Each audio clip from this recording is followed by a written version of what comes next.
Hey, hey, hey. Yes, that was Eric V and Rakim. Yes, that was my song. I remember when that song came up. You couldn't tell me I couldn't do the wop. I was whopping my head. I don't whop my head so much. My damn head felt like it wanted to fall off. But that's when music was music. Like some of the some of the hip hop that's out here now to me is more so like the beat. The beat of it is what makes you like it, but not the lyrics. Back when in the 80s, yeah, in the early 80s going into the 90s, you had lyricists. You know what I mean? Eric B. and Rakim was definitely one of them people that when you listen to their song, you knew all the words and you knew what they were talking about. But nowadays, some of the stuff I don't even know. I just like the beat of it. But anyway, thank you for coming back and listening to me. You are now listening to True to the T on Life Enhancement Radio.com, and this is your host Tashira Jones. So before I went on to break, I was talking about relationships and relationships with your parents. So now I'm going to talk about the relationships that you have with your children. Now, the relationships that you have with your children are very, very important because sometimes, the cycle can repeat itself. And if you don't want the cycle to repeat itself as far as what you went through as a child, you have to learn how to be a better person or say, okay, that's where I feel my parents did wrong. I don't want to do the same thing with my children. And, I've given birth to 4 beautiful children, and they are the love of my life, and I can honestly say that it hasn't been easy.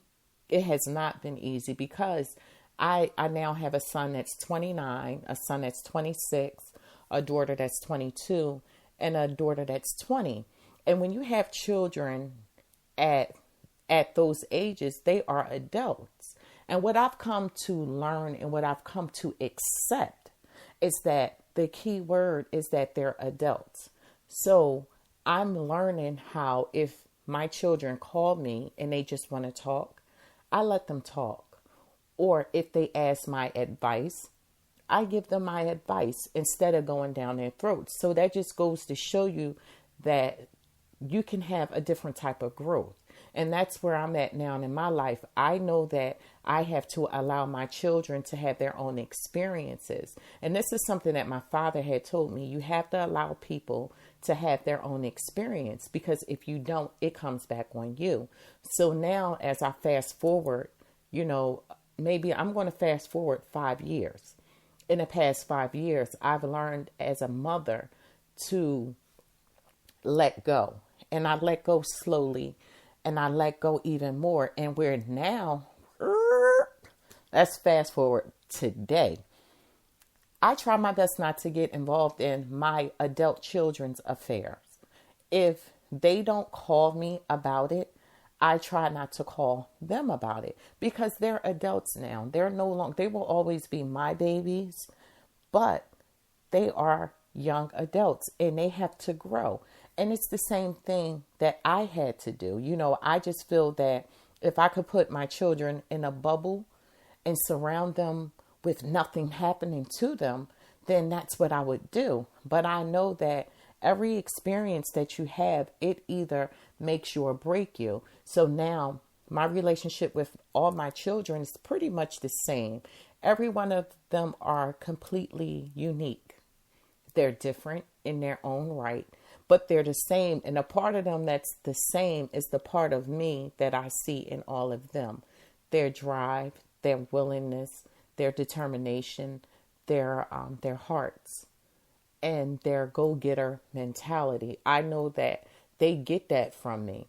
And it's some things about them that I don't particularly care for, but that's who they are. And I've learned how to accept my children for who they are as they've accepted that, mom is going to be mom no matter what you have to say. But I can say that I have a very good relationship with my children. And that's very important that we do because they need that. They need to know that you're going to be supportive whether they do right or whether they do wrong. And even when they do wrong, and you know that they were wrong, you are as a parent, you're supposed to let them know that you were very disappointed at their choice, at their action, that you didn't like it.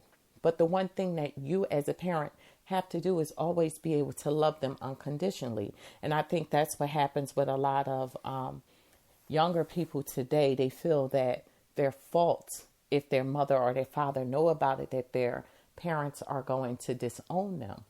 But instead of disowning them, scold them, because you know how you raised them, but love them unconditionally. So, they're the relationships that I work on.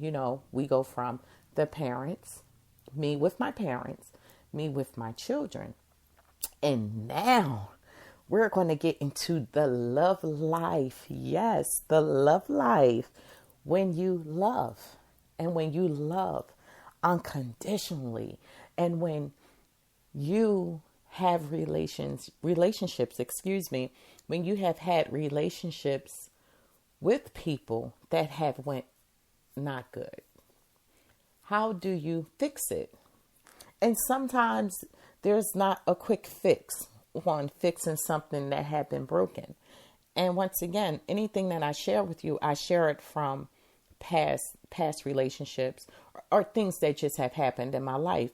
And I will never, ever on my show, ever talk down upon anyone that I've had a relationship with, because, everything is a growing process. And maybe if I didn't have those relationships, I wouldn't be able to give y'all the truth to the T. I wouldn't be able to give you the show if I hadn't endured a lot. But I remember at certain points, a certain time in my life, I loved someone. Oh gosh, I just loved this person so much. And woo, it was one of those relationships that I think a lot of people can identify with. It's the relationship where you know that this person has the potential. You know that they are a good person, and you fall in love.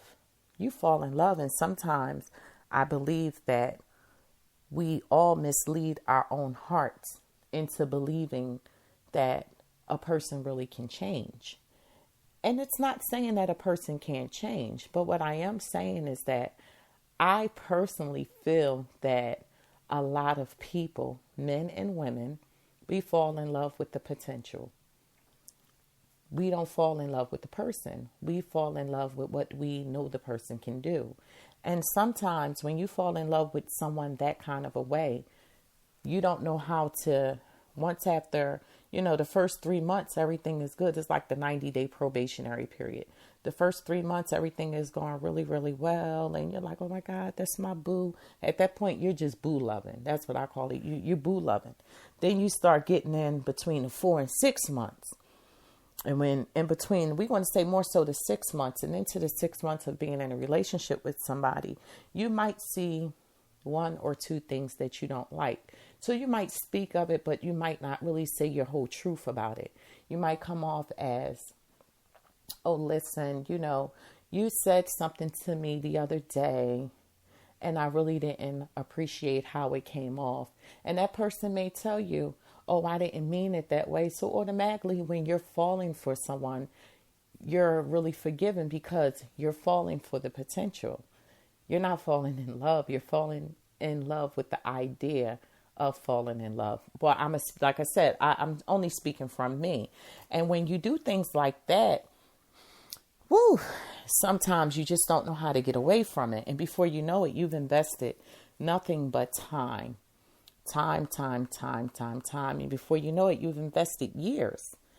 And when you invest years into a potential relationship, do you know how hard it is to regroup from it? So, my advice would be is to get to know who you are as a person, man or woman.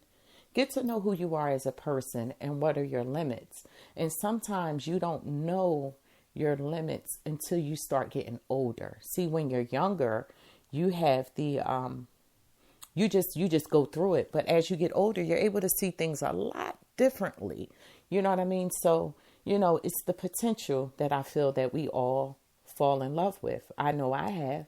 I ain't going to sit here and lie. I done fell in love with a whole bunch of potentials. And in those potentials came some consequences and repercussions that I really didn't know that I had to endure. And I did. And some of them just wasn't right. They was downright a hotmess.com.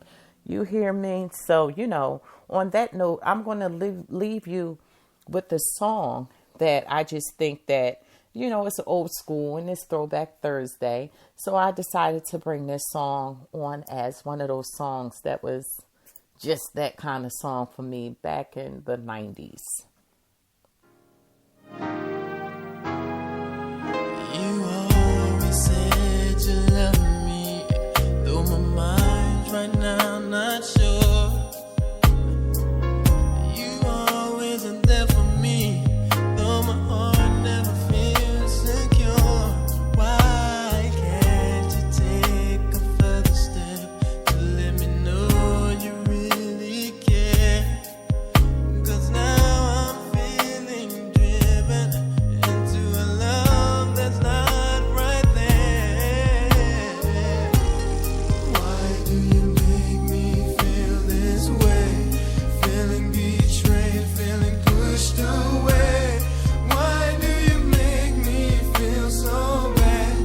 Feeling so hurt, feeling so sad. What have I done to make you turn? Feeling so lost, I'm feeling so burned. If you really care, you'd make a change so I can feel the pleasure and not the pain. After all I've said, you still haven't said in your head that you don't really care about me. Why can you seem to believe that I'm the only one for you? I gave all my love to you, and after all I've done for you, you never seem to love me the way that I love you.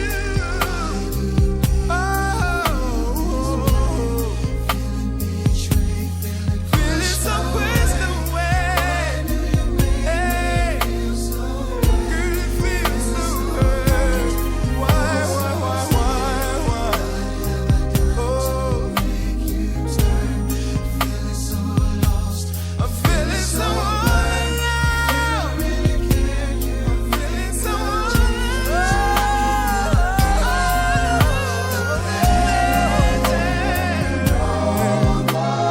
Baby, can you feel me? It hurts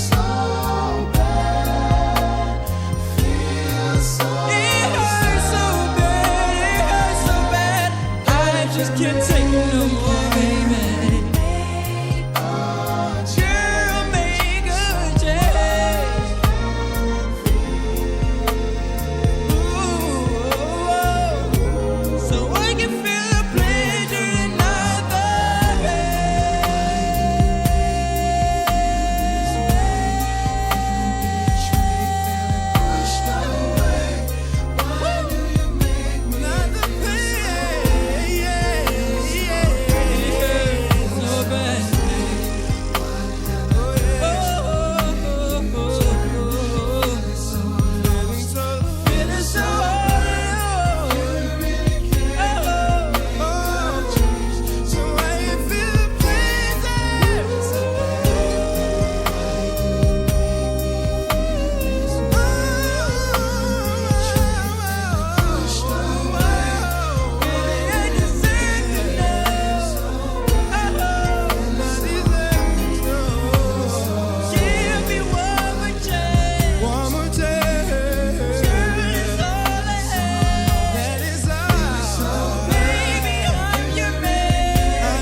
Yes, that was Pleasure and Pain by 112. Let me tell you, I don't care where I'm at in my life and how good everything is for me. It's something about this song that can take me back to the very